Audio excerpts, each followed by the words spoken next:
Hello les amis, j'espère que vous allez bien.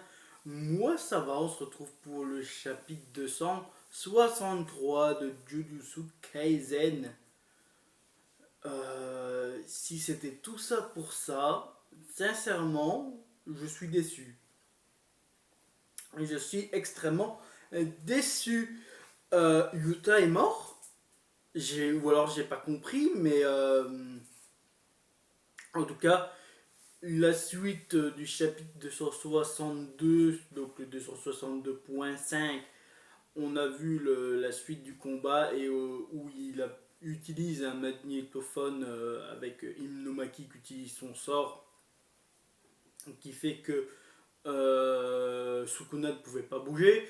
On voit le violet explose la barrière, il y a Yuji et Todo qui apparaissent. T'as Todo qui fait à Yuji. Euh, putain, Ayuta. Ouais, vas-y, une fois que t'auras trouvé tes capacités, frappe, t'en fais pas pour nous. Nous, on se battra avec le re-boogie boogie qui fera qu'on se téléportera. Et suite à ça, t'as Yuta qui fait. Et là, je suis en mode. Attends, non, c'est pas possible. C'est une blague. C'est une blague. C'est pas possible. Il est mort comme ça, ce con. Mais autant rester dans ton corps. Parce que de base, on s'est dit, bon, c'est rien, il va se battre avec les deux autres, et puis tu vas s'effondrer, t'es en mode, ah merde. Et puis on a l'explication que Kenjaku avait peut-être une solution pour continuer à activer son sort même après une extension de territoire. Ce qui fait que lui ne mourrait pas, vu que c'est sa technique. Et donc on sait pas, donc on sait pas si la malédiction, vu qu'il n'est pas maudit par Rika, on sait que donc les 5 minutes n'existent pas. C'est donc pas sa technique à lui, mais c'est la technique de Rika. Je trouvais ça étrange, mais pourquoi pas. Mais ouais, pour le coup, je suis un peu déçu. Donc t'as juste après, t'as Sukuna qui en profite, hein. Le mec il va mettre un Black Flash à Todo. En attendant que Todo il regarde tout ça, il se fait quoi ce con. Pourquoi il est tombé. Bon, t'as évidemment Todo qui se prend un Blood Flash. Il survit, heureusement. T'imagines le pauvre Todo qui serait mort là aussi, lui. Putain, bref. On apprend aussi une condition du sort de Todo, c'est que si son instrument n'est pas considéré comme sa main gauche, ça ne fonctionnera pas. C'est très intéressant, donc il faut que ça soit considéré comme sa main gauche, sinon ça ne fonctionne pas. Donc ça c'est très cool par contre d'avoir appris ça. On apprend aussi que le fait que Yuji puisse frapper, qu'il fasse autant de dégâts à Sukuna et qu'il lui va faire recracher les doigts parce qu'on voit à un moment Sukuna il fait une tête bizarre. Yuji l'a tellement fait frapper fort qu'il l'a fait vomir ses doigts et après tu vois Sukuna qui remange ses doigts, c'est dégueulasse. Mais ouais, donc c'est aussi un serment maudit pour Yuji qui fait que quand il frappe Sukuna, plus qu'il frappe fort, il pourra recracher les doigts que Sukuna a en lui, donc briser le contrôle mental et la possession de Sukuna sur le corps de Megumi. Megumi, on l'a toujours pas revu hein, depuis qu'il est en PLS dans son coin après le combat de Sukuna contre sa sœur et contre Gojo qui l'a tué. Megumi, lui, est encore en PLS, le pauvre. Après, ils viennent tuer son père adoptif et sa sœur. Hein. On peut comprendre aussi qu'il soit pas bien le petit. Bref. Donc, on a aussi l'ange qui vient. Il y a Anna qui arrive. Pourtant, on s'est dit, mais c'est bizarre. On avait l'impression qu'elle pouvait plus utiliser son sort.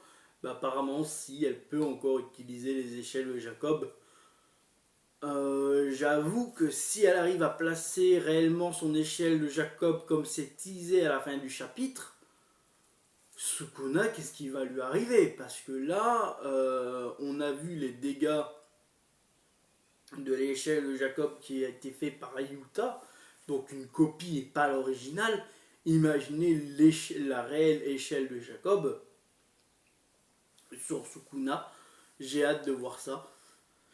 On n'a pas de nouvelles de Maki pour le moment non plus, c'est un peu étrange. En espérant qu'elle va bien, sinon elle sera pas en deuil, elle sera avec son mec qui vient de mourir, hein, faut le dire, à un moment donné. Je sais pas s'il est mort Yuta, mais ouais, le fait que la copie s'est arrêtée, on verra bien. On verra bien, on verra bien. Quoi d'autre? Quoi d'autre dans ce chapitre? Ouais, donc il y a aussi le fait que Yuta était voir Ranna, hein, lui disant ouais, voilà, est-ce que c'est possible que tu fasses une échelle de Jacob? Parce que moi, ma copie, en fait, c'est d'avoir deux fois la même carte dans un jeu. C'est vrai, en fait, quand tu réfléchis, t'as un mec qui peut utiliser la même technique qu'un autre, mais il a jamais pensé au fait que quelqu'un d'autre pourrait avoir la même technique. Et c'était très intéressant. En fait, quand j'ai vu le flashback, j'ai pas pensé direct à un flashback, je me suis dit, ah ben ok, juste Yuta, il est retourné dans son corps après le truc, mais non, en fait, c'est juste un flashback en mode Yuta, ben, on sait pas ce qu'il est devenu, hein, pour moi le truc, c'est que les 5 minutes se sont arrêtées, ça n'a pas duré 5 minutes au final, et qu'il est mort. Je pense qu'en fait, le truc à lui, c'est qu'il est mort, malheureusement. Si c'est vraiment ça, enfin Yuta, c'est pitoyable. Pour un personnage aussi important que Yuta, c'est un peu triste. Il est peut-être pas mort. On va dire que Gege, il a pas encore tué Yuta.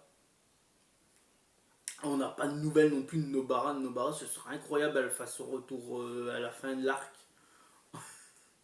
pour sauver Megumi Chéri. Hein. Même si elle n'avait pas de sentiment amoureux pour Megumi, mais aller sauver Megumi, ce serait cool de sa part à Nobara. On attend toujours son retour En tout cas, chez moi, on attend toujours le retour de Nobara en espérant la revoir un jour. Bon, elle est probablement morte comme Gojo, mais ça, c'est autre chose. Ouais, donc c'était quand même un bon chapitre, même si je suis un peu déçu par l'utilisation de Yuta dans le corps de Gojo. Voilà, bref. En tout cas, j'espère que cette review vous aura plu. Je vous fais des bisous. Bye tout le monde, c'était Jonah. À la prochaine pour de prochaines vidéos. Bye.